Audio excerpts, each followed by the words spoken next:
यहाँ लखनऊ में जो अग्निकांड हुआ है इसमें मॉर्चरी पर इस वक्त हम मौजूद हैं और हमारे साथ आपके किस परिजन के साथ घटना हुई है, क्या नाम है? अब्दुल रहमान एक बच्चा है जो रिलेशन में भतीजा भी लगता है। और वो बच्चा जो उस कोचिंग में पहले जो एनिमेशन का कोर्स करता था, बाद में वहाँ पर वो टीचर हो गया। तो गया हुआ था, वो भी एक हादसे का, दर्दनाक हादसे का शिकार हो गया। उसके फादर पैरालाइज्ड हैं, एकलौता बेटा है और घर में कोई कमाने वाला और दूसरा नहीं है। पूरा घर उसी के ऊपर आश्रित था। और बाकी ये घटना जो है तो दर्दनाक ही है, बहुत अफसोसनाक है। और पिताजी पैरालाइज्ड हैं तो ये क्या मतलब एक ही बेटा है या और भी उनके बेटे हैं? नहीं, एकलौता ही बेटा है, वो सिर्फ एकलौता बेटा है। वही जो है अभी वहीं पढ़ करके उसने जॉब शुरू करी थी 2-3 महीना पहले, उसी से आश्रित हैं सभी घर वाले।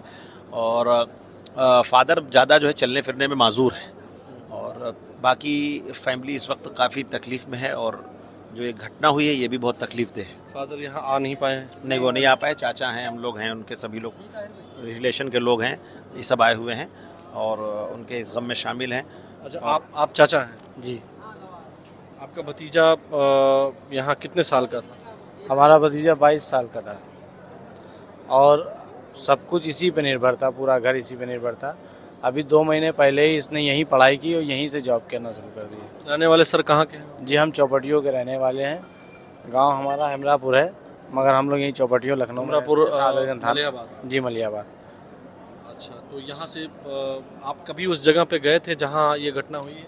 जी, हम लोग तो नहीं गए थे, मगर बच्चा जाता था और एक बार माँ गई थी, बस 1-2 बार माँ ही गई थी उसको लेके बस। घर में और भी कोई संतान?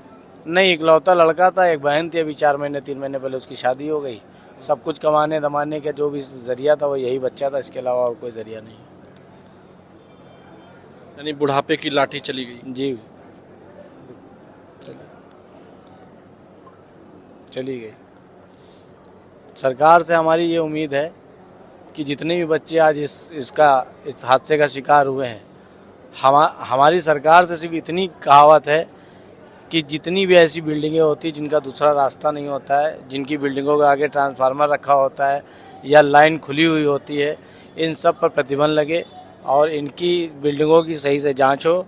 और इस तरीके की कोई भी बिल्डिंग हो जहां हज़ार सैकड़ों की तादाद में लोग हों, उसकी हर महीने जांच हो, हर महीने उसको देखा जाए। और जितने बच्चे आज इस दुनिया से चले गए हैं उनको 50-50 लाख कम से कम मुआवजा दिया जाए, क्योंकि जितने भी बच्चे वहाँ थे वो सब कमज़ोरी परिवार के बच्चे थे, कहीं ना कहीं। सब यंग बच्चे हैं, यंग बच्चे हैं, किसी की भी उम्र बहुत ज़्यादा नहीं है। ये भी नहीं है उन्होंने अभी अपनी जवानी की दहलीज पे गए और उनकी ज़िंदगी की आखिरी दिन हो गया। ये दर्दनाक है। और 5 लाख रुपए जो मुआवजे दिए गया है, बहरहाल सरकार ने जो अपनी मदद की है वो अलग इशू है, लेकिन ये मदद जो है नाकाबिले जो है कबूल समझिए या बहुत नाकाफ़ी है। अब इस पे सरकार को चाहिए कम से कम 50-50 लाख मुआवजा दे। और जिनके बच्चे यंग हैं, जिसके घर में कोई आश्रित नहीं है, तो ऐसे लोगों को जो है, जैसे कि कहीं कोई हादसा होता है, इतना बड़ा आपदा आ जाती है, तो उसमें कहीं ना कहीं जो है सरकार इम्प्लीमेंट करती है। ऐसे लोगों को कहीं ना कहीं संविदा पे या किसी पे परिवार में कोई हो, उनको कोई जॉब दी जाए और बड़ी आर्थिक सहायता देनी चाहिए। और सबसे बड़ी चीज़ ये है कि पता ये चला है कि उस सेंटर में जो है इनकमिंग तो थी, आउटगोइंग का कोई रास्ता नहीं था। तो जो जब इन है आउट नहीं है, कहीं पर भी अगर कोई आग वाग का हादसा हो जाता है तो ऐसे में आदमी तो दम घुट करके वहीं मर जाएगा। ये सबसे बड़ा सवाल है। जो भी लोग यहाँ आए, हम लोगों ने जहाँ तक हम लोगों ने देखा है, सबकी मौत जो प्राइमा फेसी जो पहली बार में देखने में लगता है कि वो दम घुटने से ही हुई है। हाँ, इतना धुआं, इतना फर्नीचर था, इतना धुआं था। और वहाँ हम लोग भी गए हैं सेंट्रल लॉकिंग और ये सिस्टम भी होना चाहिए क्या? टेक्नोलॉजी पर भी सवाल उठने चाहिए क्या कि फिंगर लॉकिंग थी, दरवाज़ा नहीं खुला? हाँ, देखिए ये तो सवाल है, टेक्नोलॉजी पे भी सवाल है, लेकिन सबसे बड़ा सवाल है कि अगर रास्ते 2 हों तो आदमी कहीं से भी निकल सकता है। जब रास्ता ही सिंगल हो और पूरा धुआं भर जाए, उसको रास्ता नहीं मिलेगा, दम घुट के आदमी तो एक्सपायर हो जाएगा। सबसे बड़ा तो यही मामला है। तो इसकी गंभीरता से गहन जांच होनी चाहिए।